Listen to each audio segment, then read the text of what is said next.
Welcome student, welcome to Swami Vivekananda institute. This is Ajit Charan. कैसे हैं आप लोग? उम्मीद है कि आप लोग बहुत अच्छे से होंगे। ठीक है, तो इसी उम्मीद के साथ आज कुछ और चर्चा करते हैं। आज चर्चा करते हैं ऑब्जेक्टिव क्वेश्चन जो सीयूईटी में आप लोग को या किसी भी कॉम्पिटिटिव एग्जामिनेशन में ऑब्जेक्टिव क्वेश्चन पूछा जाता है, उस ऑब्जेक्टिव क्वेश्चन का। तो हिस्ट्री का ऑब्जेक्टिव क्वेश्चन आज एरिया दूसरा हम चलते हैं। आज जो एरिया है वो हमारा एरिया है सोशल एंड पॉलिटिकल कंडीशंस। ये नॉर्थ इंडिया का सोशल एंड पॉलिटिकल कंडीशन हम डिस्कस कर रहे हैं। ड्यूरिंग टाइम था 750 एडी से लेकर के 12,000 एडी तक का। तो social and political condition discuss करने जा रहे हैं इस टाइम का इंडिया का। चलते हैं क्वेश्चन पर। ठीक है, क्वेश्चन पर आते हैं। पहला क्वेश्चन है कि who was the founder of the Pal kingdom, है ना। पाल किंगडम, इन चीज़ों को डिस्कस करने के पहले थोड़ा सा बैकग्राउंड आपको देते हैं कि आखिर इस टाइम में इस ड्यूरिंग क्या क्या हो रहा था और एक क्वेश्चन किस एरिया से है। ठीक है, तो थोड़ा सा मैं आपको डिस्कस करता हूं कि इस समय क्या हो रहा था। ये जो टाइम जो हमने डिस्कस किया है 750 से लेकर के 1200, है ना, एडी तक, यानी इस टाइम में हिंदुस्तान में क्या हो रहा था। ठीक है, मतलब राजतंत्र तो चल ही रहा था, उस राजतंत्र में क्या क्या घटनाएं हो रही थी। तो इस टाइम तक आते आते क्या हुआ था कि मगध डायनेस्टी खत्म हो चुकी थी और अब जो डायनेस्टी आ रहा था राजपूतों का आ रहा था, यानी क्षत्रिय वंश जो थे वो मतलब कि क्षत्रिय जो थे उसकी डायनेस्टी खत्म हुई थी, यानी गुप्ता डायनेस्टी ये सब खत्म हो चुका था। ठीक है, अब शुरू जो हो रहा था वो अलग अलग डायनेस्टी आ रहे थे। तो साउथ इंडिया की बात करते हैं। गुप्ता डायनेस्टी मैंने बताया था कि इस तरह से हमारा भारत है और इधर एरिया से ऊपर से क्या था, इधर से एम्पायर था गुप्ता डायनेस्टी का। ये पूरा एरिया किसका था? गुप्ता डायनेस्टी का था। ठीक है, तो गुप्ता डायनेस्टी से हम इधर गुप्ता डायनेस्टी था। ठीक है, तो अब ये गुप्ता डायनेस्टी से, इस डायनेस्टी से इधर के जो राजा थे, इधर कुछ राजवंश था, उसको कहा जाता था कि ये राजवंश थे जो राजपूताना क्षेत्र था, राजपूतों का एक किस्त का था, तो राजपूतों का था, राज PUTS। ठीक है, राजपूत का था। ठीक है, तो अब राजपूत धीरे धीरे क्या किए, इन्वेड किए और पूरा एक साम्राज्य बन गया एक समय, जहां की पूरे भारत पर लगभग बात करें तो राजपूतों का साम्राज्य हो गया। और वो पीरियड था ए पीरियड, यानी कि 700 से लेकर के बात करें तो 1200 के तक का जो पूरा पीरियड था वो सिर्फ राजपूत डायनेस्टी था। यानी जितने भी राजवंश थे इस एरिया में, सारे के सारे राजवंश क्या थे? राजपूत डायनेस्टी था। तो 3 इंपॉर्टेंट डायनेस्टी की चर्चा मैं करूंगा यहां पर, 3 इंपॉर्टेंट डायनेस्टी की। ठीक है, 3 इंपॉर्टेंट डायनेस्टी का। ठीक है, ये 3 इंपॉर्टेंट डायनेस्टी कहां है तो मैं डिस्कस करता हूं। ठीक है, ये आप देख रहे हैं भारत। तो भारत में 3 इंपॉर्टेंट डायनेस्टी क्या थी? एक इधर का था, है ना, एक इधर का था ये पूरा, और एक इधर का था। ठीक है, ऐसे ये 3 डायनेस्टी था, है ना। एक डायनेस्टी थी जिसकी चर्चा हम करते हैं, वो था डायनेस्टी ये करता था, ये राष्ट्रकूट कहलाता था, राष्ट्रकूट। और ये वाला डायनेस्टी था, है ना, पाल डायनेस्टी, पालाज। ठीक है, और ये डायनेस्टी जो था प्रतिहार था, प्रतिहार। ठीक है, तो ये 3 डायनेस्टी बना हुआ था। यानी पूरे अगर मिलजुल करके सारी भारत की बात करें तो पूरे भारत में, पूरे क्षेत्र में, पूरे भारत क्षेत्र में लगभग वो बात करें तो सारी डायनेस्टी ऐसे फैले हुए थे। ठीक है, तो इस तरह का अरेंजमेंट था। इधर सिंध वगैरह में अलग कब्जा था, अलग लोगों का था, वो डायनेस्टी अलग थी। ठीक है, वो डायनेस्टी दाहिर सेन से शुरू होती है, वहां से खत्म हो जाती है वो डायनेस्टी। तो अब बात करते हैं कि इस डायनेस्टी में हम चर्चा कर रहे हैं किस डायनेस्टी की, तो अभी चर्चा कर रहे हैं किसका? तो पाल किंगडम। तो पाल किंगडम कौन सा एरिया में पड़ता है भारत के? तो ये वाला ईस्टर्न एरिया, ये ईस्टर्न एरिया, यहां से यहां तक ईस्टर्न, यानी सेंटर से लेकर के ईस्टर्न एरिया, ये डायनेस्टी था पाल। तो यहां क्वेश्चन आपको दिया है कहां से? पाल डायनेस्टी से। ठीक है, तो पाल डायनेस्टी के बारे में पूछता है क्या? Who was the founder of the Pal dynasty, यानी पाल डायनेस्टी को नींव रखने वाले, यानी पाल वंश की शुरुआत करने वाले उस राजा का नाम बताइए कि कौन से वो राजा थे जिन्होंने पाल डायनेस्टी यानी इस एरिया में, पाल डायनेस्टी यानी इस एरिया में डायनेस्टी बनाया था, इस एरिया में डायनेस्टी बनाया था, पाल डायनेस्टी। ठीक है, एक पाल डायनेस्टी इस एरिया में बनाया था। ठीक है, तो इस एरिया में किन्होंने बनाया था, ऑप्शन आपके पास दिया हुआ है, एक है गोपाल, दूसरा है धर्मपाल, तीसरा है देवपाल और चौथा है श्रीपाल। ठीक है, तो इसमें से मैं थोड़ा सा चर्चा कर दूं कि जो डायनेस्टी का जो फाउंडर रखने वाले थे ना, गोपाल थे, है ना, गोपाल ही इन डायनेस्टी के, और धर्मपाल उनके बेटे थे, है ना, गोपाल थे। ए वाला ऑप्शन सही है ना, गोपाल थे। ठीक है, तो गोपाल ने इस डायनेस्टी की यानी पाल वंश की डायनेस्टी की फाउंडेशन किसने डाला था, तो ऑप्शन में आप दीजिएगा गोपाल, यानी आपका आंसर होगा गोपाल, है ना, ए आंसर होगा, है ना, ए। ठीक है, ए आंसर समझ गए, यानी इस डायनेस्टी को रखने वाले कौन थे, इस डायनेस्टी का फाउंडेशन देने वाले कौन थे, गोपाल थे। ठीक है, समझ में आ रही बात। अब नेक्स्ट क्वेश्चन, अगला क्वेश्चन चर्चा करते हैं। ठीक है, अगला क्वेश्चन है क्या, who was the founder of Pratihara kingdom. अब जैसा कि मैंने बताया आपको कि भारत का ए हिस्सा, ए वाला हिस्सा इस तरह से जो हमारा भारत है, इस तरह से जो हमारा भारत है, इस तरह से जो हमारा भारत है, तो इस हिस्से की बात अब करते हैं, इस हिस्से की बात करते हैं, इस हिस्से की बात करते हैं, ए वाला हिस्सा। ठीक है, ये तो मैंने बता दिया कि ये पाल डायनेस्टी थी। ठीक है, ये पाल डायनेस्टी, ए वाला हिस्सा की बात करते हैं, यानी कि यहां से लेकर के इस वाले हिस्से की बात करते हैं, इस वाला पाल डायनेस्टी, इधर पाल और इधर प्रतिहार, प्रतिहार, प्रतिहार। ठीक है, तो प्रतिहार के बारे में क्वेश्चन पूछता है कि प्रतिहार डायनेस्टी का किंगडम, है ना, हु वाज द फाउंडर। अब प्रतिहार के फाउंडर कौन थे, तो प्रतिहार डायनेस्टी का फाउंडर थे, है ना, नागभट्ट। नागभट्ट को प्रतिहार डायनेस्टी का फाउंडर कहा जाता है ना, ए ओरिजिनल थे नागभट्ट, है ना, नागभट्ट, है ना, नागभट्ट, है ना, नागभट्ट। आपका आंसर क्या है, नागभट्ट। ठीक है, नागभट्ट फर्स्ट, यानी नागभट्ट फर्स्ट को इस डायनेस्टी का फाउंडर माना जाता है। इस डायनेस्टी का फाउंडर कौन है, नागभट्ट। ठीक है, इस डायनेस्टी का फाउंडर कौन है, नागभट्ट। ठीक है, समझ में आ रही बात। ठीक है, तो इस तरह से दो डायनेस्टी का फाउंडर आपको पता चल गया कि एक डायनेस्टी इधर था, ईस्ट में था, एक डायनेस्टी वेस्ट में था, और एक डायनेस्टी इधर नॉर्थ साइड में था। तो अब एक डायनेस्टी की और चर्चा करते हैं। ठीक है, ये दो डायनेस्टी हो गई, अब तीसरी डायनेस्टी शायद क्वेश्चन हो। ठीक है, who was the founder of the Rashtrakuta kingdom. अब तीसरा डायनेस्टी मैंने बताया क्या, तीसरा डायनेस्टी ए डायनेस्टी। ठीक है, ये तीसरी डायनेस्टी। ठीक है, ये तीसरी डायनेस्टी। ठीक है, तीसरी डायनेस्टी ए वाली, है ना, 1 2 और 3, यानी ए वाली डायनेस्टी।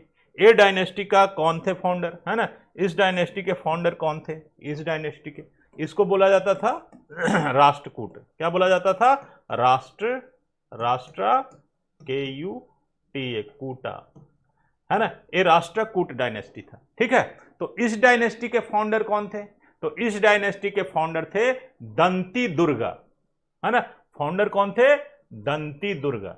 ठीक है, इस डायनेस्टी के फाउंडर कौन थे, दंती दुर्गा। ठीक है, तो आपको तीनों डायनेस्टी के फाउंडर के बारे में पता चल गया, यानी कि तीनों डायनेस्टी को नींव रखने वाले, यानी स्टार्ट करने वाले, राजवंश स्टार्ट करने वाले कौन थे, तीनों अलग अलग व्यक्ति थे। एक दंती दुर्गा थे, और एक नागपाल थे, और एक कौन थे, एक नागपाल, एक दंती दुर्गा, और एक थे एक गोपाल, एक गोपाल और दूसरा दंती दुर्गा, और तीसरा एक हमने चर्चा कर दिया, तीसरा एक राष्ट्रकूट, है ना, दंती दुर्गा। और ये तीनों क्वेश्चन हो गया, तीनों क्वेश्चन दंती दुर्गा और नागभट्ट। हाँ, नागभट्ट की चर्चा छोड़ दी थी मैंने, तो नागभट्ट, दंती दुर्गा और ये तीनों क्वेश्चन हो गए। अब आगे बढ़ते हैं क्वेश्चन में, तीसरा चौथा क्वेश्चन। ठीक है, तो चौथा क्वेश्चन है ना, अब चौथा क्वेश्चन क्या है, who was the founder of Cholas kingdom. अब चोल वंश एक होता है, अभी इसी के साइड आइड में कुछ चोल डायनेस्टी बना। ठीक है, अब चोल डायनेस्टी कैसे बना, तो वो मैं एक चर्चा कर दूं। यहां नक्शा देखिए, है ना, सॉरी, यहां नक्शा देखिए, चोल डायनेस्टी कैसे बना। तो चोल डायनेस्टी कुछ ऐसा था। ठीक है, चोल डायनेस्टी कुछ ऐसा था, ये हमारा भारत है।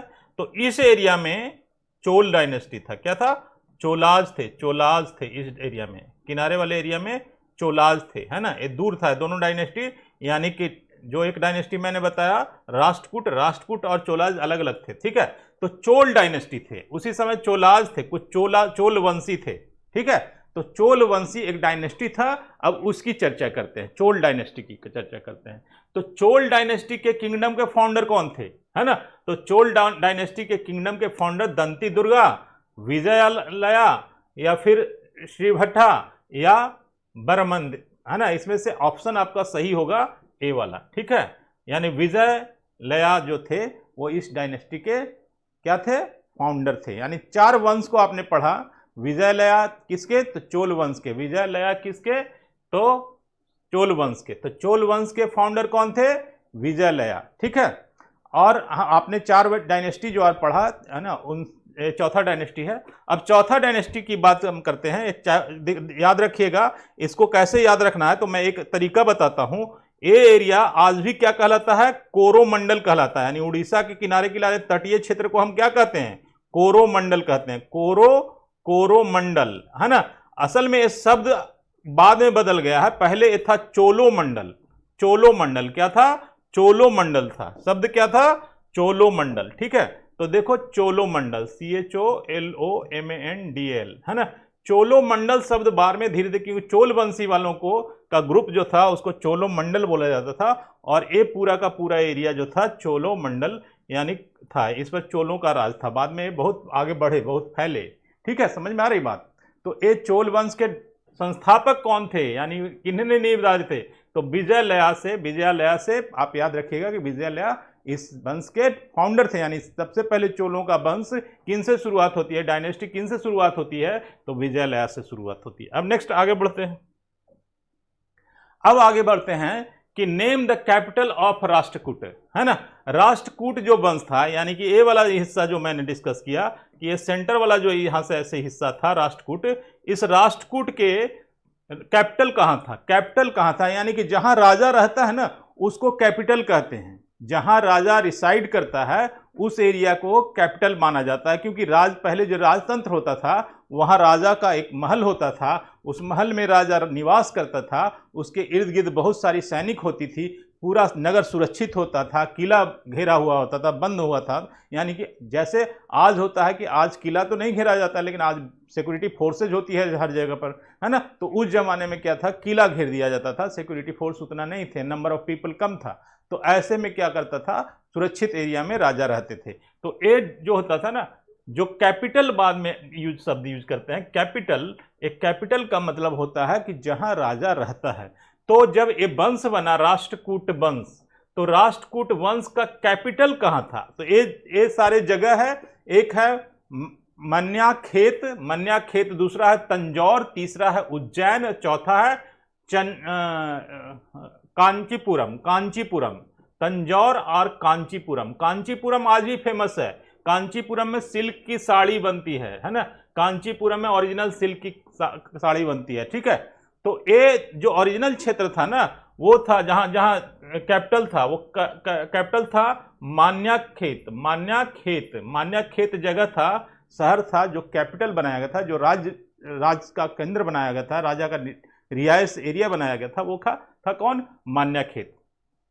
समझ में आ रही बात? तो मान्याखेत का कहां था कैपिटल? तो राष्ट्रकूट है। यानी ये वाला डायनेस्टी मान्याखेत में अपना क्या बनाए थे? कैपिटल बनाए थे, राजा रहते थे, ठीक है। अब आगे बढ़ते हैं, मान्याखेत से आगे बढ़ते हैं। यानी 5वां नंबर क्वेश्चन हमने डिस्कस किया। अब 6वें नंबर क्वेश्चन पर चलते हैं। 6वां नंबर क्वेश्चन कहता है the capital, name the capital of Cholas. अब इसी तरह चोला का भी कैपिटल होगा, सारे राजवंशों का कैपिटल होगा।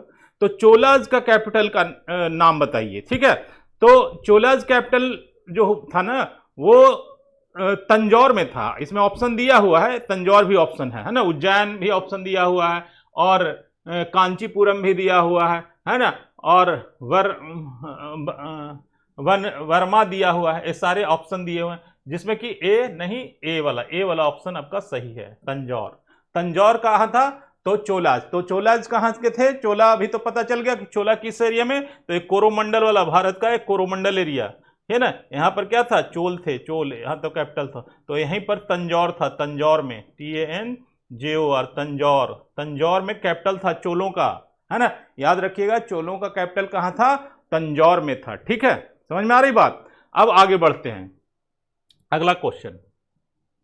ठीक है, अगला क्वेश्चन है who possessed the best cavalry in India during this period. अब इसमें क्वेश्चन है कि कौन से राजवंश, अब राष्ट्रकूट, प्रतिहार, पाल, चोल, ये सारे राष्ट्रवंश की चर्चा हमने किया। तो अब इसमें जो था कैविलरी, कैविलरी मतलब होता है पैदल सिपाही को हम कहते हैं कैविलरी, है ना। घुड़सवार को कहते हैं, पैदल सिपाही को इन्फेंट्री बोलते हैं, और कैविलरी होता है वो जो घोड़े पर चढ़ करके लड़ता है, जो सैनिक घोड़े पर चढ़ के लड़ता है उसको कैविलरी बोलते हैं। और इस समय घोड़ों की चढ़ने की ट्रेनिंग खास तरह से दी जाती थी, और घोड़े भी खास तरह से बाहर से मंगाए जाते थे इस टाइम में, जो कि अरब कंट्री की तरफ से आ रहा था। वो लोग घोड़े हॉर्स राइडिंग में बहुत ट्रेन थे, तो अच्छे नस्ल के घोड़े इंडिया में इसी टाइम में आता था, और इस समय कैविलरी को बहुत स्ट्रांग किया जाता था, यानी घुड़सवार सैनिक बहुत अच्छी ट्रेनिंग लेकर के घुड़सवार बनते थे। ठीक है, तो ये बात आती है कि who possessed the best cavalry during this period. अब इस पीरियड में तीन एम्पायर, आपने चार एम्पायर देखा, चोला देखा, पाल देखा, प्रतिहार देखा, राष्ट्रकूट देखा। अब इन चारों एम्पायर में बताइए कि कौन सा जो एम्पायर है, कौन सा जो है डायनेस्टी है जो कि सबसे ज्यादा बेहतर, है ना, cavalry, best cavalry in India during this time. उस समय इंडिया में कोई भी इतना अच्छा कैविलरी नहीं रखते थे, तो ना तो चोलाज के पास ऐसे कैविलरी थे और न ही पल्लव के पास थे, है ना, इसके भी पास थे। प्रतिहार जो था ना, और शक तो पुरानी बात हो गई है ना, प्रतिहार जो है ना, प्रतिहार के पास, प्रतिहार जो किधर पड़ता है, तो इधर मैंने बताया कि ये वाला हमारा भारत है, और इधर से इधर मैंने एक बनाया था कि ये प्रतिहारों का था। तो यहां पर प्रतिहारों के पास घोड़े अच्छे थे, सैनिक अच्छे थे, ठीक है, घुड़सवार अच्छे थे। समझ में आ रही बात। तो प्रतिहार डायनेस्टी के पास सबसे बेस्ट घोड़ा था, घोड़े का सैनिक था। ठीक है, पूरे भारत में सबसे अच्छा उस टाइम में घुड़सवार कहां थे, तो प्रतिहार के पास थे। ठीक है, प्रतिहार घुड़सवार नंबर 1 थे उस समय। ठीक है, अब नेक्स्ट आगे चलते हैं। ठीक है, अगला है which kingdom maintained the largest number of elephant. Elephant जो होता है हाथी, तो किस किंगडम में सबसे ज्यादा, अभी तो घुड़सवारी की बात हो गई, अब एलिफेंट की बात होती है कि एलिफेंट जो थे किस किंगडम में सबसे ज्यादा थे, एलिफेंट की संख्या। ठीक है, तो एलिफेंट की जो संख्या थी ना, वो प्रतिहार के पास नहीं था। आप ऑप्शन देखिए, इसमें प्रतिहार दिया है क्या, प्रतिहार के पास नहीं था एलिफेंट। ठीक है, एलिफेंट इनके पास, चोल के पास भी नहीं थे एलिफेंट न चालुक्य के पास थे। ये था सबसे बेहतर, ज्यादा मतलब कि मेंटेन करके जो लार्जेस्ट नंबर जिनके पास था एलिफेंट, सबसे ज्यादा नंबर एलिफेंट था वो किनके था, तो पाल किंगडम। यानी पाल किंगडम हमने क्या किया, ईस्ट वाला, इधर वाला, ये भारत का ये हिस्सा, भारत का ऐसा हिस्सा, और इसमें हमने बताया इधर वाला हिस्सा, यानी कि ये वेस्ट बंगाल वाला हिस्सा, ये वाला, ऐसे ऐसे मैंने 3 हिस्से बता रहे थे। तो ए वाले में क्या थे, एलिफेंट थे, ELEPHANTS, एलिफेंट्स, है ना। तो एलिफेंट्स ज्यादा किसमें थे, तो पाल किंगडम में। पाल किंगडम, पाल डायनेस्टी जो था ना, उसमें एलिफेंट यानी हाथियों की संख्या ज्यादा थी। घोड़े कहां थे, तो प्रतिहार के पास। हाथी कहां थे, तो इनके पास, है ना, पाल के पास। अब नेक्स्ट आगे बढ़ते हैं, अगला क्वेश्चन। ठीक है, लार्जेस्ट नंबर ऑफ एलिफेंट हमने डिस्कस कर लिया। अब आगे चलते हैं, who maintain the best forts during this period. Forts क्या होता है, तो फोर्ट्स किला को कहते हैं। तो किला को मेंटेन करना, यानी किला जहां राजा रहता है उसको क्या कहा जाता था, किला बोलता जाता था। यानी पूरा किले की घेराबंदी होती थी, चारों तरफ से बाउंड्री होता था, सैनिक खड़ा होते थे, बड़े से दरवाजे, मेन गेट होता था। ठीक है, तो किले को मेंटेन करना पड़ता था, है ना। मेंटेन मतलब खूब मजबूत बनाना पड़ता था कि बाहर से कोई आक्रमण न कर सके। ठीक है, तो किले को मजबूत बनाने के लिए उस समय, है ना, who maintain the best fort during this, है ना, दिस पीरियड, है ना। तो उस समय इससे सबसे अच्छा फोर्ट किनका मेंटेन था। ठीक है, तो यहां पर आता है कि मतलब कि पल्लव आता है, चोल भी आता है, इन सब की नहीं ऑप्शन है। चोल का भी नहीं था बढ़िया किला। किला किसका था, तो राष्ट्रकूटों का किला बेहतर था। यानी राष्ट्रकूट जो किला बनाए थे वो किला ज्यादा मजबूत था। यानी कि हम बात कर रहे हैं किस पार्ट का, भारत के ए हिस्सा की चर्चा किया तो यहां से शुरू होता है ए वाला हिस्सा अलग प्रतिहार, ए वाला प्रतिहार, ए वाला पाल और ये राष्ट्रकूट, है ना। तो ये राष्ट्रकूट के पास क्या था, ये राष्ट्रकूट के पास ये चीजें, राष्ट्रकूट के पास क्या था, किला बहुत अच्छा था, किला बहुत बेहतर मेंटेन होता था, ठीक है, किला मेंटेन था। समझ में आ रही बात। तो इस तरह से राष्ट्रकूटों का एक ऑप्शन आपको समझ में आया। नेक्स्ट आगे बढ़ते हैं। अगला है नेम द किंगडम। अगला कहता है नेम 3 किंगडम, 3 किंगडम का नाम बताइए involve in the struggle of supremacy in north India. अब ये 3 कौन कौन से किंगडम थे जो आपस में लड़ रहे थे सुपरमेसी के लिए। सुपरमेसी मतलब अपनी पावर को दिखाने के लिए कि हम सबसे ताकतवर हैं, उसको कहते हैं सुपरमेसी। तो अभी जो मैंने किंगडम का नाम बताया है ना, तो कहता है कि नेम 3 किंगडम। अब इसमें 3 किंगडम का नाम बताइए involve in the struggle of supremacy in north India. अब नॉर्थ इंडिया में ये तीनों किंगडम सुपरमेसी के लिए, अपने को ताकतवर साबित करने के लिए क्या करते थे, लड़ते थे। ये तीनों किंगडम ही लड़ते थे। तो अब बताइए इसमें ऑप्शन क्या होना चाहिए। यानी ऑप्शन दिया हुआ है, अगर ए ऑप्शन देखेंगे तो पाल, प्रतिहार और राष्ट्रकूट। दूसरा है पाल, प्रतिहार, चालुक्य, क्या चालुक्य लड़ते थे। पाल, प्रतिहार, क्या पल्लव लड़ते थे, है ना। क्या पाल, प्रतिहार और चोलाज लड़ते थे, बिल्कुल नहीं। ये तीनों जो मैंने आपको डायनेस्टी बताया, यही तीनों डायनेस्टी जो मेजर डायनेस्टी हमने बताया, ये तीनों डायनेस्टी आपस में लड़ते थे, आपस में फाइट करते थे, है ना। किस लिए, तो सुपरमेसी के लिए। किस लिए, तो सुपरमेसी के लिए। किस लिए, सुपरमेसी। सुपरमेसी मतलब सर्वशक्ति साबित करने के लिए, सबसे ताकतवर बनने के लिए, सबसे ताकतवर, ताकतवर, ठीक है। तो इसके लिए क्या करते थे, एक करते थे, क्या था, स्ट्रगल करते थे, लड़ते थे, है ना, फाइट करते थे, ठीक है। समझ में आ रही बात। एक क्वेश्चन क्लियर हो गया। तो यही तीनों लड़ते थे, ठीक है। अब आगे की बात करते हैं। अगला है name the Rashtrakuta women administrator in Raichur Doab. अब रायचूर और दोआब 2 शब्द है, ठीक है। तो राष्ट्रकूट वाले, यानी हम कहने का मतलब कि ये जो हमने बताया कि ये हिस्सा वाले जो थे राष्ट्रकूट वाले थे, ये क्या थे, राष्ट्रकूट वाले। तो इसमें एक जगह नदी में दोआब होता है, जहां नदी बहती है। तो यहां पर नदी, मध्य प्रदेश से जो नदियां बहती है ना, उन नदियों की चर्चा कर रहे हैं। तो उसमें दोआब होता है, जहां से एक नदी 2 रास्ते पकड़ती है।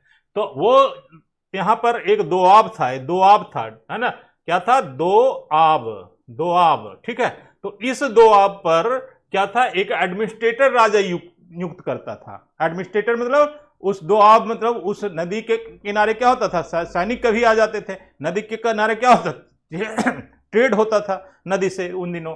तो ट्रेड और को चलाने के लिए, एडमिनिस्ट्रेशन को मेंटेन करने के लिए नदी के पास एडमिनिस्ट्रेटर को नियुक्त किया जाता था। किसको, एडमिनिस्ट्रेटर को नियुक्त किया जाता था। तो एक वोमेन एडमिनिस्ट्रेटर थी जिसको नियुक्त किया गया था। किसमें, राष्ट्रकूट डायनेस्टी जब चल रही थी, तो पहली बार किसी वोमेन को क्या किया गया था, एडमिनिस्ट्रेटर की नियुक्त किया गया था। और कहां नियुक्त किया गया था, तो रायचूर। ये जगह क्या है, नाम रायचूर है, RAICHUR, रायचूर, ठीक है, RAICHUR, ठीक है, रायचूर। तो रायचूर में किसको नियुक्त किया गया था, वो लेडी कौन थी, ठीक है। तो इसमें नाम दिया हुआ है, क्या राजमुंदरी थी, राजमुंदरी एक नाम आता है, क्या वो लेडी थी। क्या चंद्रवल्लभी थी, चंद्रवल्लभी थी, है ना, एक चंद्रवल्लभी नाम आता है। क्या देवसेना थी, एक देवसेना आती है। क्या प्रिया सांभवी थी, है ना, ए नाम आता है, ठीक है। इस नाम में जो सही ऑप्शन है वो आपका ऑप्शन ए सही है, ठीक है। यानी चंद्रवल्लभी जो थी ना, चंद्रवल्लभी को यहां क्या किया गया था, डिप्यूट किया गया था। किस लिए, तो एडमिनिस्ट्रेशन देखने के लिए, एज ए एडमिनिस्ट्रेटर वहां पर उसको अपॉइंट किया गया था, चंद्रवल्लभी। ये ऑप्शन याद रखिएगा, चंद्रवल्लभी, ठीक है। नेक्स्ट आगे बढ़ते हैं, ठीक है। स्टूडेंट, मैं कुछ बात बता दूं, ये जो सारे ऑप्शन हैं, जो सारे क्वेश्चन है, बहुत ही ज्यादा इंपॉर्टेंट है। ये आपको CUT में तो हेल्प करेंगे, लेकिन ये सारे कंपटीशन में, और हमारा जो सेशन चलेगा वो कंटिन्यूअस चलता रहेगा, है ना। कंटिन्यूअस चलता रहेगा मतलब हम सारे हिस्ट्री के क्वेश्चन बताएंगे, ऑब्जेक्टिव क्वेश्चन पहले कंप्लीट करवाएंगे, है ना। और एक सीरीज में चलते रहेगा, पूरा प्री हिस्ट्री का भी हमारा चलेगा और मॉडर्न हिस्ट्री का भी चलेगा, मेडाइवल हिस्ट्री का, हर हिस्ट्री के हर हिस्से से हम क्वेश्चन कराते रहेंगे, ठीक है। अब हम आगे बढ़ते हैं इस सेशन में, ठीक है। Which Rashtrakuta ruler transfer his capital from Ellora to Manyakheta. अभी मयान खेत का हमने मान्य खेत का हमने अभी चर्चा कर दिया, मान्य खेत का हमने चर्चा किया था। मान्य खेत कौन सा जगह था? तो राष्ट्रकूटों का कैपिटल, ठीक है। तो अब यहां पर क्वेश्चन उठता है विच राष्ट्रकूट रूलर। अब राष्ट्रकूट डायनेस्टी में कई राष्ट्रकूट रूलर आए होंगे, तो उसमें से कौन सा Rashtrakuta ruler transfer his capital from Ellora to Manyakhet, यानी किस रूलर ने एलोरा से मान्यखेत, है ना, एलोरा से मान्यखेत ट्रांसफर किया था। किस रूलर ने? पहले एलोरा था और एलोरा से क्या किया, है ना, transfer capital from Ellora to Manyakhet. पहले एलोरा में था राष्ट्रकूट कैपिटल, अब एलोरा से कहां कर दिया गया? वह कर दिया मान्यखेत में। तो किस रूलर ने ऐसा किया था? तो ऑप्शन देखिए, इसमें ऑप्शन क्या है? इसमें ऑप्शन जो है अमोघ वर्षा है एक ऑप्शन, ठीक है। एक ऑप्शन है नागभट्ट है एक ऑप्शन, और एक भट्ट है क्या, शिवभट्ट है, और एक है अमृत वर्षा, है ना, ए है, ठीक है। तो इसमें से किसने किया था, है ना, इस ट्रांसफर किसने किया था एलोरा से? तो इसका आंसर है अमोघ वर्षा, है ना। ए आंसर आपका सही है, अमोघ वर्षा, ठीक है। अमोघ वर्षा ने किया था क्या? ट्रांसफर किया था, यानी कैपिटल एलोरा से कहां कर दिया था? एलोरा से कैपिटल कर दिया था मान्यखेत, ठीक है, मान्यखेत, ठीक है। अब आगे आते हैं, यानी क्वेश्चन हम 12 डिस्कस कर चुके हैं, 12 क्वेश्चन हो गया। अब 13वां क्वेश्चन पर हम लोग आते हैं, ठीक है। तो 13वां क्वेश्चन को देखते हैं। समझ में आ रही है? यहां तक तो सारे बातें समझ में आ गया, क्योंकि आपने देख लिया, डायनेस्टी देख लिया, डायनेस्टी के पार्ट्स देख लिए, किस किस हिस्से में उसके फाउंडर्स देख लिए कौन कौन थे, है ना, और डायनेस्टी का कैपिटल डिस्कस कर लिए, ठीक है। अब आगे बढ़ते हैं। Which Rashtrakuta ruler was credited with the defeating and preventing the intrusion of Arabs of Sindh into Gujarat. अब इसमें क्वेश्चन ये पूछता है कि विच राष्ट्रकूट रूलर, किस राष्ट्रकूट शासक ने वाज क्रेडिटेड, जिसको बताया जाता है, क्रेडिट दिया जाता है, with defeating and preventing the intrusion of Arabs, जो कि अरब्स इस समय क्या कर रहे थे? इस समय अरब्स इंट्रूजन कर रहे थे। अरब जो थे ना, जो अरब कंट्री वाले, वो क्या कर रहे थे? जैसे दाहिर सेन पर कब्जा कर लिया था, तो इसी टाइम में दाहिर सेन से लड़ाई हुई थी, इसी पीरियड में, मतलब इससे कुछ पहले ही इस पीरियड से, ठीक है। तो दाहिर सेन को सिंध में कब्जा कर लिया था। फिर अरब्स कहाँ आना चाह रहे थे? तो अरब चाह रहे थे कि पूरे हिंदुस्तान का कब्जा करें। तो उसी तरह इंट्रूजन हो रहा था, अरब्स का इंट्रूजन हो रहा था। यानी अरब्स कौन? तो जो फॉलोअर थे, है ना, इस्लाम के, वो अरब वाले थे, ठीक है। तो एक इंट्रूजन कर रहे थे, मतलब घुसने की कोशिश कर रहे थे, ठीक है। तो सिंध पर तो ऑलरेडी वो कब्जा कर लेते थे। अब गुजरात में, तो गुजरात में कौन घुस रहे थे, ठीक है, इंट्रूजन टू, अच्छा नहीं, हाँ, intrusion of Sindh to Arab into Gujarat, है ना। तो 21 में बीच राष्ट्रकूट रूलर जो थे वो क्या कर रहे थे? Was credited to defeating and preventing, जिनको क्रेडिट दिया जाता है कि अरब से बचा। तो इसमें कौन से राष्ट्रकूट वाले वंश के व्यक्ति थे जिन्होंने बचाया था सिंध, है ना, Sindh of Arab, Sindh of Arab, जो अरब सिंध में जो अरब थे उनसे बचाए थे। तो इसमें से कौन सा था जो राष्ट्रकूट का वंश का था? तो उसका देखिए, शंकरा था, एक ऑप्शन शंकरा का आता है, दूसरा ध्रुवा का आता है, तीसरा विजयालया का आता है, चौथा सोमसेन का आता है। तो इसमें जो ऑप्शन आपका सही है, जो ध्रुवा था, ध्रुवा राष्ट्रकूट के एक शासक थे। कौन थे? Rashtrakuta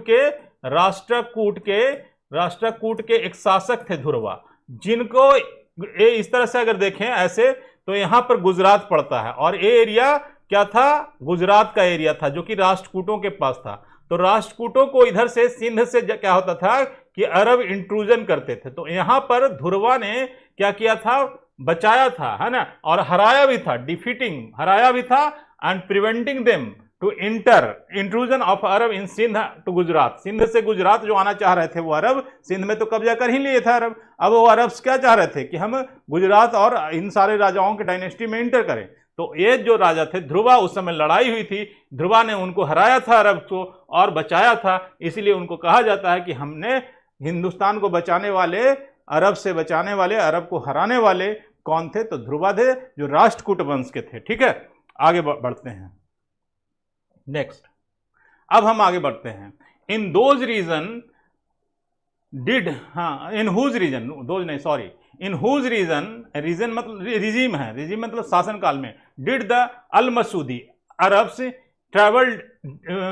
traveller visit the Rashtrakuta kingdom. अब अरब अल मसूदी, यहां पर चर्चा आती है, नाम अल मसूदी, नाम याद कर लीजिएगा। ये अल मसूदी कौन थे? पहले इस चर्चा कर लेते हैं कि अल मसूदी कौन थे। ठीक है, अल मसूदी एक इतिहासकार कह लीजिए, है ना, जो अरबी कंट्री से आया था सब सेंट्रल एशिया से, और घूमते घूमते सब अरबियन मतलब अरब एम्पायर में काफी दिन रिसाइड किया। वो अरब से क्या किया था, आता था यहाँ पर, है ना, सब अरबियन थे, अल मसूदी नाम था। तो वो इतिहासकार था और इतिहास वगैरह लिखता था, कहानियां लिखता था, रिलेशन डेवलप करता था, इस बहाने से वो घूमता था फिरता था। ठीक है, तो अल मसूदी आया था, ट्रेवलर विजिटेड राष्ट्रकूटा। तो राष्ट्रकूट वो आ गया था, क्योंकि जो स्कॉलर्स होते हैं ना, उनको तो जगह मिल ही जाता आने का, सैनिक थोड़े ना लेकर के आ रहे हैं, वो तो इतिहास के स्टूडेंट हैं, इतिहास लिखने आ रहे हैं, तो आए थे। तो वो आए थे कब? जब राष्ट्रकूट वंश था हमारा, तो इस समय कोई एक राजा थे, उसके टाइम में आए थे। देखिए, माल्या फर्स्ट थे क्या? वो क्या पंचाम फर्स्ट थे क्या? विजयलया फर्स्ट थे क्या? इंदिरा तृतीय थे। ठीक है, तो अब इसका आंसर जो हमको आपको देंगे, देखिए इस समय जो ऐसे राष्ट्रकूट था, इस समय कौन आया था? अल मसूदी, अल मसूदी, अल मसूदी, मसूदी, मसूदी, अल मसूदी आया था। तो अल मसूदी जो आया था ना, वो आया था, कहां पर आया था? इस एरिया में आया था। और उस समय जो राजा थे वो इंदिरा थर्ड, इन्हीं का नाम आता है, इंदिरा थर्ड थे। उस समय जो किंगडम में जो राष्ट्रकूट किंगडम था, तो राष्ट्रकूट किंगडम में उस समय शासन जो चल रहा था इंदिरा थर्ड का चल रहा था। और उसी समय अरब से अल मसूदी आया था, जो कि यहाँ के बारे में जानना चाह रहा था, हिंदुस्तान के बारे में जानना चाह रहा था। कहीं ना कहीं हर का एक ऑब्जेक्टिव होता है, उसका भी कोई एक ऑब्जेक्टिव होगा, उस ऑब्जेक्टिव के साथ वो क्या आया था? हिंदुस्तान आया था, इतिहासकार था, है ना, समझ में आ रही बात? तो वो आया था कब के? इसलिए नोटेड डेट है कि अल मसूदी आया था, कहाँ, किसके टाइम में? बहुत इंपॉर्टेंट है, किसके टाइम में? इंदिरा थर्ड के टाइम में। ठीक है, तो इस सेशन इसलिए इंपॉर्टेंट है कि कैसे कैसे परिदृश्य चेंज होता है, कौन कौन से लोग इंपॉर्टेंट होते हैं, सबको हाईलाइट किया जाता है। यहाँ पर हाईलाइट क्यों किया जा रहा है इन नामों को? क्योंकि ये कहीं ना कहीं इतिहास में बहुत बड़े रोल प्ले करते हैं, इनकी वजह से बहुत चीजें बदलती है। तो ये जितने भी राजा या फिर हिस्टोरियन जो आ रहे हैं ना, ये कहीं ना कहीं समाज में कुछ ना कुछ चेंज लाते हैं, चाहे वो अच्छा चेंज हो चाहे वो बुरा चेंज हो। और बुरे विचार से आएंगे तो बुरा चेंज लाएंगे, अगर अच्छे विचार से आएंगे तो अच्छा चेंज लाएंगे। ठीक है, चलो ठीक है, अब आगे की बात करते हैं। ठीक है, तो इसको देख लीजिए, इंदिरा थर्ड थे, जिसमें तुम्हें अल मसूदी आए थे। ठीक है, नेक्स्ट। अब इसके बाद आते हैं हुज फ्यूडेटरीज वर द ये राष्ट्रकूट। फ्यूडेटरीज शब्द के पहले डिस्कशन कर लें, फ्यूडेटरीज क्या होता है?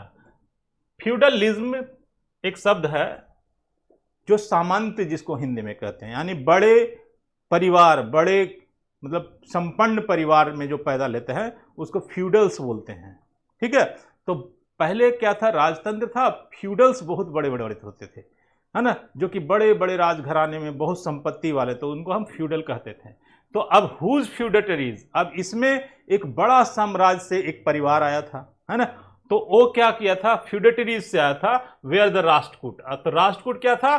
पूरा राजवंश एक बड़े सामंत घर से थे। ठीक है, तो राष्ट्रकूट कौन सा सामंत घराना था जिसके डायनेस्टी राष्ट्रकूट वंश डायनेस्टी बना? वो कौन सा राजा था? राजा ही होते थे वो बेसिकली, और वो एक डायनेस्टी बना लेते थे। तो पहले राजा होते थे, बड़े परिवार होता था उनका, बड़ा इज्जत रुतबा होता था, फिर धीरे धीरे उनमें से कोई बहादुर निकल जाता था और वो अपनी ताकत से या अपने शौर्य से या अपने विचारों से, है ना, लोगों पर प्रभाव डाल के हर तरह से वो क्या करते थे, एक बड़ा साम्राज्य बना लेते थे। तो यही चर्चा आ रही है कि हुड-फुड-फुडेटरीज किस सामंती का किस सामंती का ये राष्ट्रकूट डायनेस्टी बना, है ना। तो उस सामंती यानी फ्यूडेटरीज का नाम बताइए। अब इसमें चर्चा आता है, क्या वो पाल्स थे बदामी के पाल्स की थे वो सारे जो राष्ट्रकूट बनाए? क्या वो प्रतिहार थे बदामी के जो राष्ट्रकूट बनाए? क्या वो पल्लव थे बदामी के जिन्होंने राष्ट्रकूट बनाया, है ना? क्या वो चालुक्य थे बदामी के जिन्होंने राष्ट्रकूट बनाया? डायनेस्टी किनकी डायनेस्टी थी ये? तो ये चालुक्य थे बदामी के जो बाद में पूरा डायनेस्टी बना लिए। और वो डायनेस्टी क्या था, इसी को चर्चा में रखिए, यानी ए ऑप्शन आपका सही है, राइट ऑप्शन यही है, ठीक है। तो चालुक्य ऑफ बदामी के चालुक्य जो थे, उन्होंने क्या किया था कि उन्होंने इस राष्ट्रकूट डायनेस्टी का निर्माण किया था। यानी राष्ट्रकूट डायनेस्टी पूरी किनकी थी? चालुक्यों की बनी हुई थी, है ना। चालुक्य के थे, बदामी के चालुक्य वंश के थे वो, ठीक है। अब नेक्स्ट अगला आता है ना, who made the maximum religious grants during this period. अब एक और क्वेश्चन आता है कि रिलीजियस ग्रांट्स, है ना, रिलीजियस ग्रांट क्या होता है? तो ग्रांट्स शब्द क्या होता है? तो ग्रांट्स का मतलब होता है हम किसी को ग्रांट करते हैं ना, कि इतना रुपया आपको ग्रांट करते हैं या इतना ये चीज गारंटी देते हैं। तो गारंट मतलब अनुदान, एक तरह की मतलब वादा जो होता है उसको गारंट कहते हैं, ठीक है। तो रिलीजियस ग्रांट भी होता था। तो रिलीजियस ग्रांट किस लिए दिया जाता था?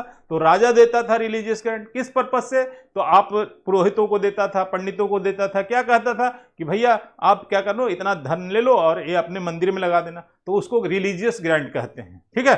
तो रिलीजियस ग्रांट, तो कहता who made the maximum religious grant during this period. अब ये पूरे तीनों जो टाइम चल रहा था, पीरियड कौन था? 750 एडी से लेकर के कौन सा टाइम था? 1200 तक की बात करते हैं, एडी तक की बात करते हैं। तो इसमें कौन से, है ना, हु मेड द, इसमें से कौन व्यक्ति जो थे, है ना, किस डायनेस्टी के लोग थे जिन्होंने मैक्सिमम रिलीजियस ग्रांट किया था, यानी धर्म का कार्य सबसे ज्यादा करवाया था, ठीक है। धर्म प्रचार पर उन्होंने बहुत पैसे दिए थे अनुदान के रूप में, ग्रांट, रिलीजियस ग्रांट के रूप में। यानी कि कहा थे कि एक धर्म से रिलेटेड क्या करो, तो मंदिर बनाओ, धर्म से रिलेटेड सारी काम करो, धर्म प्रचार करो, है ना, ये सारे काम करो, ठीक है। तो इसमें आता है, जो नाम आता है वो देख लीजिए, एक चालुक्य, क्या चालुक्य करते थे, क्या पल्लव करते थे, क्या चोल्स करते थे, या क्या राष्ट्रकूट वाले करते थे? रिलीजियस ग्रांट कौन करते थे? तो सबसे ज्यादा रिलीजियस ग्रांट कौन करते थे? राष्ट्रकूट वाले। यानी राष्ट्रकूट वाले, फिर मैं नक्शा बना देता हूं, ये बीच वाले, यानी भारत का ये गुजरात, ये बीच वाले जो राष्ट्रकूट वाले थे, इधर वाले प्रतिहार थे और इधर वाले पल्लव थे। तो ये सबसे ज्यादा क्या करते थे? रिलीजियस ग्रांट करते थे, है ना, रिलीजियस ग्रांट करते थे, है ना। तो राष्ट्रकूट, है ना, राष्ट्रकूट वाले सबसे ज्यादा ड्यूरिंग इस पीरियड में, जब हम चर्चा कर रहे हैं किस पीरियड की, तो इस टाइम में सबसे ज्यादा रिलीजियस, यानी कि हम कहते हैं राजपूत टाइम है राजपूतों का, यानी ये सब राजपूत डायनेस्टी के थे सारे, जितने भी की चर्चा कर रहा हूं। तो उस समय सबसे ज्यादा रिलीजियस ग्रांट राष्ट्रकूट वाले करते थे, ठीक है। अब नेक्स्ट अगला चर्चा करते हैं, ठीक है। अब क्वेश्चन आता है, अगला क्वेश्चन कहता है, how were the Rashtrakuta military chiefs paid. अब राष्ट्रकूट डायनेस्टी जो था वो अपने मिलिट्री चीफ को, यानी सेना के प्रधान को क्या कहते हैं? Military chief. मिलिट्री चीफ कौन होता है? तो सेना का प्रधान। मिलिट्री चीफ कौन होता है? सेना का प्रधान। सेना का प्रधान, है ना, प्रधान, सेना का प्रधान एक नियुक्त किया जाता है। सेना ही पूरा रक्षा करता है ना, पूरी सेना रक्षा करती है देश की। तो राजवंश में जो राजा होते थे उनकी रक्षा कौन करता था? वो सेना करती थी। सारी सेना उनके चारों तरफ किले के तरफ खड़ा रहती थी, है ना, कोई भी इंट्रूजन नहीं हो। ज्यादा उसको आते थे, जासूस होते थे, खबर लेकर के आते थे कहाँ किस कंट्री में क्या प्लान चल रहा है, कौन आक्रमण करने वाला है। और ये सैनिक क्या करते थे? एकदम किले पर तैनात, जैसे आज कैसे हमारा border security force, air force, navy force है, वैसे ही सैनिक होता था, सैनिक का प्रधान होता था जो किले के किनारे रहता, और प्रधान क्या करते थे, वो क्या करते थे, रक्षा करते थे। तो ऐसा ही राष्ट्रकूट डायनेस्टी था, और राष्ट्रकूट डायनेस्टी में क्या था, मिलिट्री चीफ थे। तो मिलिट्री चीफ को कुछ पेमेंट किया जाता होगा, है ना। तो ऐसे तो कुछ तो उनको सैलरी वगैरह होती होगी ना। तो उनकी सैलरी के टाइम में उस समय क्या दिया जाता था उन्हें, in the form of gold. क्या उनको सोने के सिक्के दे करके पे किए जाते थे मिलिट्री चीफ को कि इतना सोना का सिक्का तुम लो और ये अपने यूज में और अपने भलाई में काम करो, है ना। तो क्या करते थे, पेड करते थे, अनुदान मतलब पेमेंट होता था। तो पेमेंट क्या ऐसे होता था, नहीं, इन द फॉर्म, ये नहीं होता था, है ना, ठीक है, इन द फॉर्म ऑफ एक गोल्ड लैंड, क्या लैंड के फॉर्म में होता था, है ना। क्या in the form of cattle, क्या उनको पशु दे दिया, क्या उनको जमीन दे दिया जाता था कि हाँ भाई तुम सेवा करते हो तो तुम इस एरिया में का जमीन ले लो, ये पूरा 1000 जो एकड़ जमीन है वो तुम्हें दे देते हैं, ठीक है। तो ऐसा होता था क्या, या ऐसा होता था in the form of cattle, ऐसे कहते थे कि सारे पशु जो हैं, घोड़े हाथी जो तुम्हारे हो गए, ऐसे करते थे। In the form of grain, क्या उनको अनाज दे दिया जाता था कि इस इलाके का सारा अनाज तुम्हारी हर साल की तुम्हारी सैलरी के रूप में होगा, नहीं। इसमें सबसे सही जो ऑप्शन है ए वाला ऑप्शन है, यानी ए वाला option, in the form of land, यानी उनको जमीन दिया जाता था। यानी सेना के प्रधान को, आर्मी चीफ को क्या दिया जाता था, पेड क्या किया जाता था, जमीन दे दिया जाता था, उनके नाम से जमीन दे दिया जाता था कि आप जमीन, सारा जमीन तो राजाओं का था, तो जमीन पूरे देश की जमीन उसी के हाथ में होती थी, तो जमीन ही दे देता था। कहाँ कहाँ घोड़ा दौड़ा, ठीक है, सारे सैनिक ही उस पर दौड़ते थे, ठीक है। नेक्स्ट,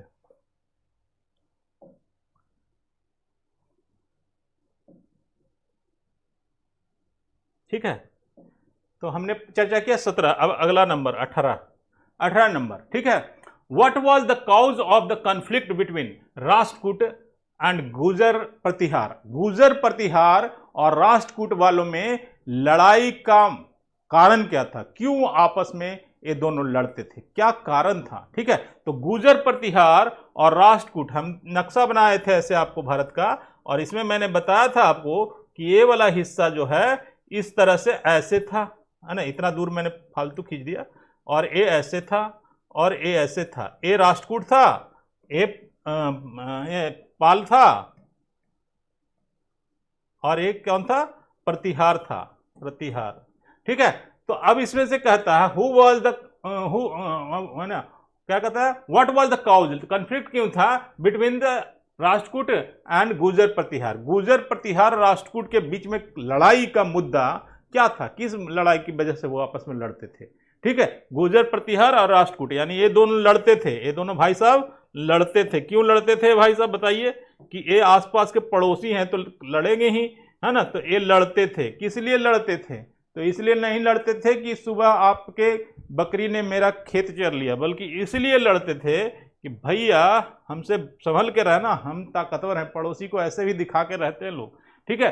तो ये क्या करते थे, इसीलिए लड़ते थे। तो ठीक है, इसमें लिखा हुआ रहा है ना ऑप्शन में, है ना, क्या लिखा हुआ, फॉर द रिच प्रोविंसेस, है ना, ऑफ मालवा, है ना, the for the rich provinces of Malwa and Ujjain, है ना, cause of conflict between Rashtrakuta and Gujarat. तो गुजरात और उज्जैन के बीच में क्या रिच प्रोविंसेस बनाने के लिए लड़ते थे, यानी अपनी राज्य क्षेत्र यानी प्रोविंसेस मालवा गुजरात में बड़ा बनाने के लिए लड़ते थे। मालवा उज्जैन, क्या मालवा उज्जैन में अपना प्रोविंसेस चाहते थे अपनी, इसलिए लड़ते थे, उज्जैन मालवा और उज्जैन मेरा हो, इस वजह से दोनों लड़ते थे, इस वजह से लड़ते थे।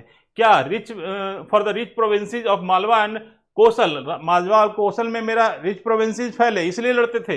क्या rich provinces in Malwa and Kalinga, है ना, इसलिए लड़ते थे। और इसका सही एक और ऑप्शन है, for the rich provinces Malwa and Gujarat. ये मालवा और गुजरात क्यों सही होगा, कि देखिए गुजरात यहाँ पर है और गुजरात और मालवा आसपास में पड़ता है ना। तो ये मालवा वाले थे, गुजरात वाले थे, तो ये आपस में मालवा और गुजरात के रिच प्रोविंसेस के लिए सारे रॉन्ग हैं, और ये सही आपका ऑप्शन है, यानी आपका सही ऑप्शन क्या है, ए है, ठीक है। ओके, तो समझ में आ रहा है कि क्योंकि पड़ोसी थे और वो लोकल एरिया था दोनों का, इसलिए वो प्रोविंसी बनाने के लिए आपस में लड़ते थे। कौन लड़ते थे, तो ये प्रतिहार वाले थे, और ये कौन थे, राष्ट्रकूट वाले थे। तो राजपूत प्रतिहार, वो इधर वाले प्रतिहार वाले थे, इधर वाले राजपूत थे, तो राष्ट्रकूट वाले और गुर्जर प्रतिहार उनको बोला जाता था, प्रतिहार वाले को। तो ये क्या करते थे, आपस में लड़ते थे, है ना। समझ में आ गई बात कि क्यों लड़ते थे ना। नेक्स्ट, अब आती है बात, अगला क्वेश्चन आता है, who called the Rashtrakuta king Balhara. Balhara, Balhara का मतलब होता है महाबल्लभ राज भी कहा जाता है, बलहारा या महाबल्लभ राज, ऐसा शब्द आता है इतिहास में, बलहारा या महाबल्लभ राज।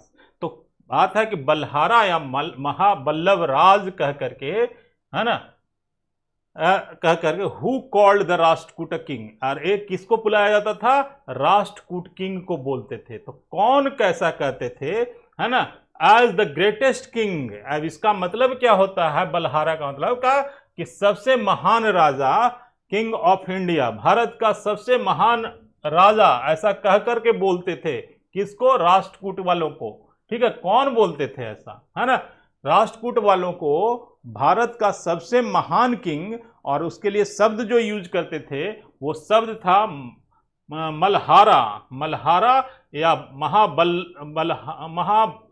भल्लारा, मल्लाभारा, बल्लवाराज, सॉरी, बल्लवाराज, महाबल्लारा या बल्लवाराज, बल्लारा या बल्लवाराज, ये शब्द यूज रखिएगा, बल्लारा या बल्लवाराज। ये कौन कहते थे, तो हु कॉल्ड, तो इसमें से इतिहासकारों का नाम है, ये सारे क्या है, इतिहासकार हैं, या इतिहासकारों के अनुसार ना वही लिखा है ना, तो वो नाम दिए थे। तो इसमें से कौन से इतिहासकार ने इनको राष्ट्रकूट वालों को ये नाम दिया था, तो क्या अलबरूनी थे वो, क्या है ना अल बहरौनी थे वो, क्या अल मसूदी थे वो, क्या अल मेहराब थे वो। इन चारों इतिहासकारों में से किनका नाम आता है जो राष्ट्रकूट वालों को कहते थे बलहारा या बल्लभ राज, है ना, बलहारा या बल्लभ राज कौन कहते थे। ठीक है, अब देखिए इसमें ऑप्शन, ठीक है, इसमें ऑप्शन जो है, इसमें अल मसूदी, अल मसूदी कहते थे। ठीक है, अल मसूदी, क्योंकि अल मसूदी ही इस राष्ट्रकूट वंश में आया था। ठीक है, वो आया था, वो भी अरब से आया था, और राष्ट्रकूट में कौन आया था, अल मसूदी आया था, अल मसूदी। तो अल मसूदी ही कैसे कहते थे, ग्रेटेस्ट किंग ऑफ इंडिया कहते थे। ठीक है, now which language did the Rashtrakuta patronise. Patronise शब्द का मतलब पहले देख लेते हैं। पैट्रोनाइज का मतलब होता है किसी चीज को जब सुरक्षा प्रदान करते हैं तो उसको कहते हैं पैट्रोनाइज करना। ठीक है ना, पैट्रोनाइज करना यानी सुरक्षा देना, सुरक्षा देना, पैट्रोनाइज, है ना। तो अब यहां पर क्वेश्चन आता है कि which language did the Rashtrakuta, यानी राष्ट्रकूट वंश वालों की बात हो रही है, तो वो किस लैंग्वेज को पैट्रोनाइज करते थे, यानी राष्ट्रकूट वाले। फिर मैं यहां पर एक नक्शा बना देता हूं और बताता हूं कि ये राष्ट्रकूट वाले हैं, ये पाल वाले हैं, और ये प्रतिहार वाले हैं। तो इसमें ये किनको करते थे, सुरक्षा देते थे, कौन से लैंग्वेज, तो इसमें लैंग्वेज का नाम लिखा हुआ है। क्या तेलुगु और तमिल को ये करते थे, एरिया से तो लगता है कि यही सारा लैंग्वेज होगा। ठीक है, उसके बाद तमिल और कन्नड़ को करते थे, है ना, कन्नड़ को करते थे, तमिल और कन्नड़ दो जगह ऑप्शन में लिखा हुआ है, तमिल, अच्छा तमिल एंड कन्नड़ थे, तो यहाँ पर तमिल एंड कन्नड़ है। क्या तमिल एंड कन्नड़ को करते थे या तमिल और तेलुगु को करते थे, तो ये तमिल और कन्नड़ को नहीं करते थे, तमिल और तेलुगु, तमिल को करते ही नहीं थे, तमिल शब्द हटा दीजिए, ये सिर्फ करते थे तेलुगु और कन्नड़ को। ठीक है, तमिल को करते ही नहीं थे, तेलुगु और कन्नड़ को करते थे। तो जहां जहां तमिल दिया हुआ है वो ऑप्शन गलत है, तेलुगु और कन्नड़ को करते थे। ठीक है, तेलुगु और कन्नड़ को करते थे। ठीक है, समझ में आ रही बात। तो इस भाषा को ए वाले क्या करते थे, पैट्रोनाइज करते थे, पैट्रोनाइज, संरक्षण देते थे, यानी बचा के रखते थे कि ये भाषा इंपॉर्टेंट है। जैसे हम लोग संस्कृत को कैसे ज्यादा इंपॉर्टेंस देते हैं, तो वैसे ही वो इंपॉर्टेंस देते थे। ठीक है, चलो नेक्स्ट, अब आगे करते हैं।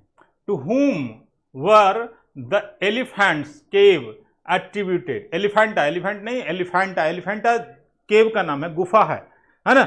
एलिफेंटा मुंबई में जाइएगा, महाराष्ट्र में, तो एक गुफा है। ठीक है, तो अब इसमें से क्वेश्चन उठता है कि to whom were the Elephanta cave. Elephanta cave घूमने का एक जगह भी है, एलिफेंटा केव, है ना, गुफा बना हुआ, उसमें तरह तरह का डिजाइनिंग किया हुआ है, पत्थरों की मूर्ति लगी हुई है ना। उस मूर्ति में आर्किटेक्चर बहुत गहरा है और ये बहुत पॉपुलर है, एलोरा और एलिफेंटा की गुफाएं के नाम से फेमस है। ठीक है, और इसमें ऑप्शन पूछ दे रहा है कि टू हुम, ये जो एलिफेंटा केव जो है ना, किसके लिए एट्रीब्यूटेड है, मतलब किसके लिए, किसको एट्रीब्यूट करता है। जैसे एट्रीब्यूट है मतलब किसको क्या कहता है कि ये कहता है कि इसके लिए ये चीज बनी है, ठीक है, तो एट्रीब्यूट है, ठीक है। तो एक क्या पल्लव के लिए एट्रीब्यूटेड है, यानी पल्लवों के लिए खास जगह बनाया गया है, ठीक है। क्या चोलाज के लिए था, क्या चालुक्य के लिए, नहीं, इनमें से किसी के लिए नहीं। ये सही ऑप्शन आपका ये है, यानी ए था इनके लिए, यानी it is the right answer, ठीक है। ये सही आंसर आपका है राष्ट्रकूट वालों के लिए, यानी एलिफेंटा और एलोरा की गुफाएं आप देख लीजिए, मैप से ही आपको पता चल जाएगा। मैंने क्या बताया, इधर तो एलिफेंटा एलोरा की गुफाएं नहीं, ये पाल वाले तो है नहीं यहाँ, है ना, पाल वाले तो है नहीं। इधर कौन, प्रतिहार वाले हैं, तो प्रतिहार वाले हो सकते हैं, लेकिन आपको कंफर्म होना चाहिए कि महाराष्ट्र मुंबई वगैरह इस एरिया में है, तो यहाँ पर क्या थे, राष्ट्रकूट वालों के थे, तो ये राष्ट्रकूट के वालों के लिए ही होगा, ठीक है। समझ में आ रही बात, तो राष्ट्रकूट वालों के लिए ये एट्रीब्यूटेड है, ठीक है। नाउ नेक्स्ट आगे बढ़ते हैं। नेक्स्ट अगला क्वेश्चन है, अंडर विच रूलर मतलब किस शासक के अंदर did the priestly institution emerged as Lord land. कहता है कि किस राजा, किस शासक के अंदर, अब इस टर्म को हम थोड़ा डिस्कस कर लें। प्रीस्टली इंस्टीट्यूशन किसको कहते हैं, प्रीस्टली मतलब प्रीस्ट मतलब होते हैं पुजारी, तो पुजारी का इंस्टीट्यूशन क्या होता है, पुजारी का इंस्टीट्यूशन होता है मंदिर वगैरह, तो मंदिर वगैरह जो होता है, तो इसको मंदिर वगैरह का जो काम काज होता है ना, उसको प्रीस्टली इंस्टीट्यूशन कहते हैं, यानी जो संस्कार वगैरह से रिलेटेड काम होगा, संस्कृति से रिलेटेड, पूजा पाठ धर्म कर्म से रिलेटेड होगा, ऐसे क्षेत्र को क्या कहेंगे, प्रीस्टली इंस्टीट्यूशन कहते हैं। तो ऐसे में मंदिर वगैरह आता है ना। तो under which ruler did the priestly institution emerge as the landlords, और वो प्रीस्टली इंस्टीट्यूशन बाद में एक लैंडलॉर्ड की तरह काम करने लगा। लैंडलॉर्ड मतलब जमीन का मालिक हो गया, वो पूरा मंदिर का क्षेत्र क्या हो गया, उसके जो मंदिर के मठाधीश थे क्या थे, वो एक तरह के जमींदार हो गए। तो किसके इंस्टीट्यूशन में ऐसा हुआ था, किसके अंडर, किस रूलर के तहत ऐसा हुआ था? क्या पल्लव के टाइम में ऐसा हुआ था कि प्रीस्टली इंस्टीट्यूशन एक लैंडलॉर्ड के फॉर्म में बन गया था? क्या चोलाज के टाइम में ऐसा हुआ था कि प्रीस्टली इंस्टीट्यूशन एक लैंडलॉर्ड के फॉर्म में आ गया था? क्या चालुक्य के टाइम में ऐसा हुआ था? क्या राष्ट्रकूट, बिल्कुल राष्ट्रकूट वाले ने क्या किया था, बहुत सारा अनुदान दिया था, ठीक है। तो ये धर्म के काम करते थे, ठीक है। तो इस टाइम में क्या हुआ था, ये निकला था, तो यही आंसर आपका सही है, ठीक है। समझ आ रही बात? तो ये आंसर आपका सही है, इसी को आप सही मानिए, ठीक है। नाउ नेक्स्ट, अब अगला क्वेश्चन है, which ruler patronise the scholar Pampa, है ना। पैम्पा स्कॉलर थे, पैम्पा का नाम है स्कॉलर, है ना। स्कॉलर मतलब बहुत बड़े विद्वान को हम कहते हैं स्कॉलर, ठीक है। तो जो बहुत बड़े विद्या के जानकार होते हैं उसको हम क्या कहते हैं, स्कॉलर कहते हैं। तो कहने का मतलब, यहाँ पर क्वेश्चन ये पूछता है कि which ruler patronise the scholar Pampa, है ना। पैम्पा स्कॉलर को पैट्रोनाइज किया। पैट्रोनाइज कब करते हैं किसी स्कॉलर को, जब वो बहुत इंपॉर्टेंट हो जाता है ना। जैसे हमारे यहाँ थे ये बहुत सारे साइंटिस्ट जिनकी सुरक्षा, मतलब जिनके मतलब कोई भी साइंटिस्ट होता है किसी कंट्री के लिए तो इंपॉर्टेंट होता है, ठीक है। तो इसी तरह से एक इंपॉर्टेंट व्यक्ति थे, एक स्कॉलर थे जिनका नाम था पैम्पा।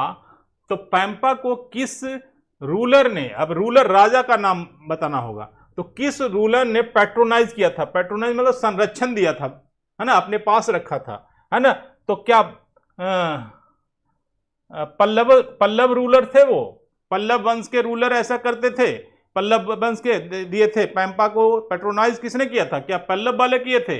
क्या चोलाज रूलर में से कोई एक राजा थे वो पैट्रोनाइज किए थे? क्या चालुक्य में से कोई रूलर थे वो पैट्रोनाइज किए थे? नहीं, ये सारी बातें हो रही है जो हो रही है लगभग राष्ट्रकूट वाले के, रानी राष्ट्रकूट के में ही। पैम्पा, याद रखिएगा स्कॉलर का नाम पैम्पा को क्या किया था? पैट्रोनाइज किया था। पैट्रोनाइज मतलब संरक्षण दिया था कि भाई साहब आप रहिए हमारे यहाँ राज्य में, ठीक है, क्योंकि आप बहुत जानकार हैं विषयों के, ठीक है। तो इस तरह का काम किसने किया था, है ना, इस तरह का काम किया था राष्ट्रकूट वंश के किसी शासक ने, ठीक है। अब उस शासक की चर्चा कभी होगी तो मुझे भी याद आ जाएगा तो कर दूंगा, लेकिन जान लीजिए कि वो राष्ट्रकूट डायनेस्टी वाले ने किया था। ठीक है, अब आगे की बात करते हैं। Who were the most important rivals of the Rashtrakutas? अब अगला बात है कि जितने भी लड़ाई लड़ते थे तो सारे राष्ट्र डायनेस्टी थे, पल्लव भी डायनेस्टी थे, पाल भी डायनेस्टी थे, और ये राष्ट्रकूट भी डायनेस्टी था, चालुक्य भी डायनेस्टी था, प्रतिहार भी डायनेस्टी था। तो इस सारे डायनेस्टी में क्वेश्चन होता है who were the most important rival of Rashtrakuta.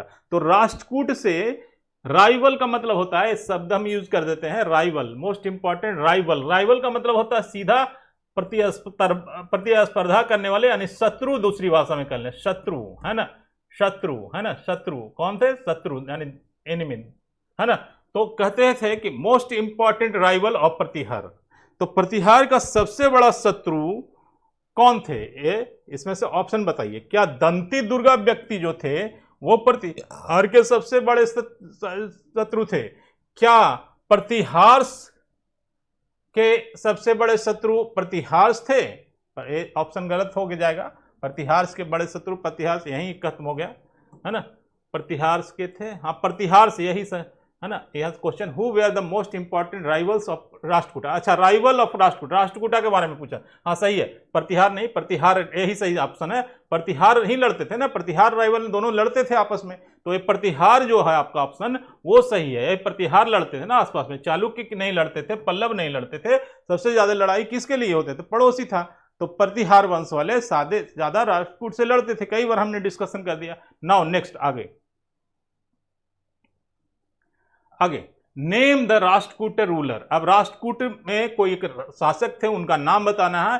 Who gave his daughter in marriage with Nandi Verma second. Nandi Verma second से शादी करवा दिया, है ना। राष्ट्रकूट के एक राजा ने अपनी बेटी का, राष्ट्रकूट के राजा ने अपनी बेटी का नंदी वर्मा व्यक्ति से शादी करवाया।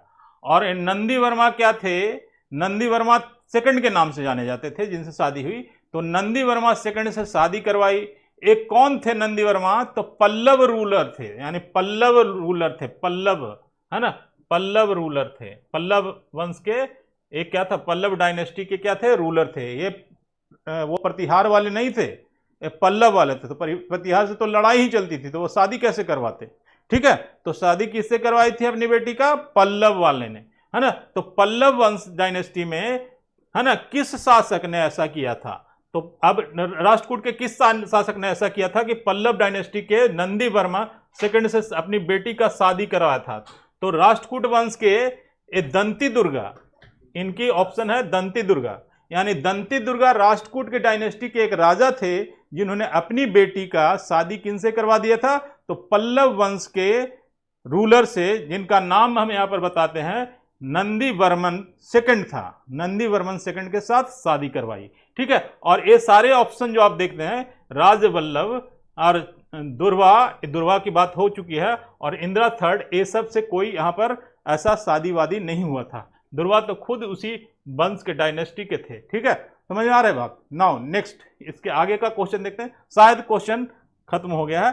ठीक है, ओके स्टूडेंट, तो ये डिस्कशन था जो आफ्टर गुप्ता डायनेस्टी खत्म होती है तो वहां से शुरू होता है हमारा जो राजपूत एम्पायर जो पूरे भारत में हुआ, तो उसकी शुरुआत हम कर रहे हैं और वहां से क्वेश्चन को आगे बढ़ा रहे हैं। एक सीरीज हमारा चल रहा है शुरू प्री हिस्ट्री से, तो प्री हिस्ट्री से आते आते यानी कि 700 तक, यानी मेडाइवल इंडिया से जहाँ से शुरू होता है, भारत का मध्यकालीन भारत, यानी मेडाइवल हिस्ट्री आता है, वहाँ तक का क्वेश्चन पहले एक सीरीज में करवाएंगे। यहाँ से जो क्वेश्चन चल रहा है एक क्वेश्चन आगे चलेगा। ठीक है, मेडाइवल हिस्ट्री के बाद ये 1700 का एक अलग सेक्शन होगा, 1700 तक आएगा, और 1700 के बाद फिर नेक्स्ट क्वेश्चन अगला सीरीज चलेगा, वो चलेगा मॉडर्न हिस्ट्री, यानी मॉडर्न हिस्ट्री का क्वेश्चन अलग होगा। ठीक है, तो ऐसे ही साथ बने रहिए, पढ़ते रहिए, याद करते रहिए और कंपटीशन क्रैक करते रहिए। Thank you very much. फिर मिलते हैं अगले सीरीज में इस क्वेश्चन के, है ना। उम्मीद करते हैं आप स्वस्थ रहेंगे, सुरक्षित रहेंगे। Thank you very much, have a nice day.